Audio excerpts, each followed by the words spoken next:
I want to go down the brand identity road one more time with luxury and non-luxury and comfort versus non-comfort, lifestyle versus luxury brands, high price versus low price. A lot of times, luxury brands get caught up in what they want to be versus what they are, and or caught up in the fact that your customer base generally just needs to understand how you interact with them or how your product interacts with them.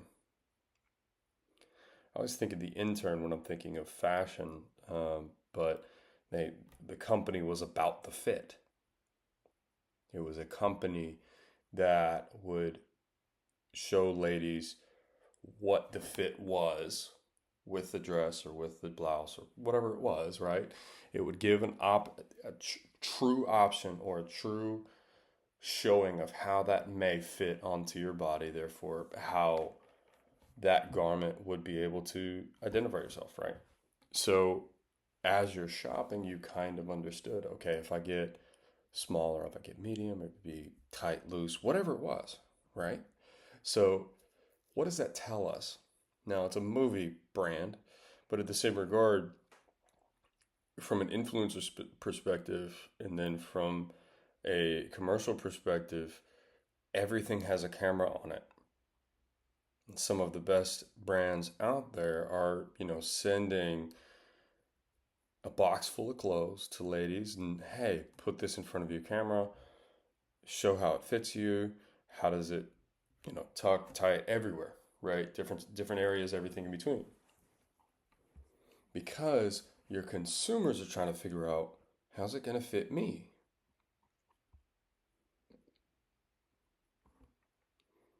Sometimes it's that simple.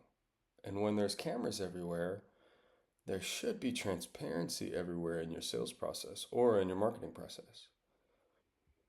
And when there's transparency, eyes are on you now.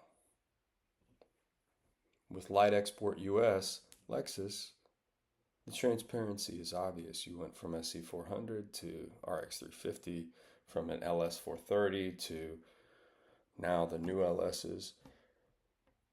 You went from a Mercedes design to pretty out there sedan design. You went from an SC400, the family did, to an RX350, which is depressing but true from a practicality perspective. But as a brand, you're still excited about what style choices you made, but what is it telling your clients? Now, should you make the choice and go against it? Not necessarily, no. Because from a volume perspective, the RX350 is your volume car.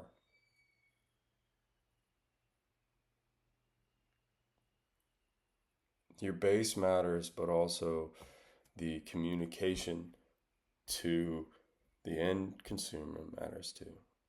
And when you are going down a road of creativity and passion, you want to maintain that if you can. Or it was a choice and it was a positively a good choice. Someone with two kids may understand fully why we bought an RX350, right? It's a great car. Extremely reliable, always been good resale value. They've been extremely consistent. Now, if you're talking about a wellness brand or you're talking about medical, that's where it sometimes gets hard because you also bring a lot of compliance into play. You can't tell a story as much as you want to, especially if you're a wellness clinic and you're trying to keep on the forefront of the good, right?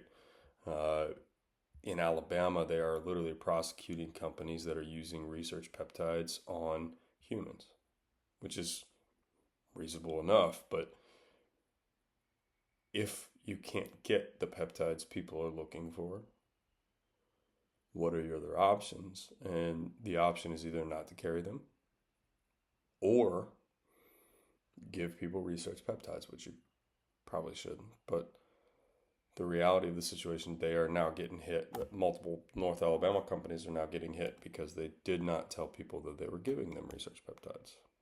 And then it's really gray area no matter what if you give them and tell people, hey, these are research, these are not for technical human consumption. So the best course of action to stay on the head of it right now is to not offer it, but it still has major benefit possibly, right? So you have to draw a thin line. And the reality of the situation is you don't necessarily have to draw a thin line. You just can't tell people the reality. And sometimes you can, but from a website perspective, you have to stay away from it anyway because Google does not allow you to specifically name prescription drugs or compounded drugs. Full stop. So it gets more complicated, right? And it's always more complicated. There's always stipulations, there are always things, but it's with Lexus showing a family that's progressing through the timeline, had children, grew, what's under the tree each year, what has a bow on it each year. That's simple, clean, and good, right? Most people probably weren't polarized by the RX 350 like I would be. For me, it's giving up. Give me the LX F70. Give me something with some proper enthusiast background. Let me know your thoughts.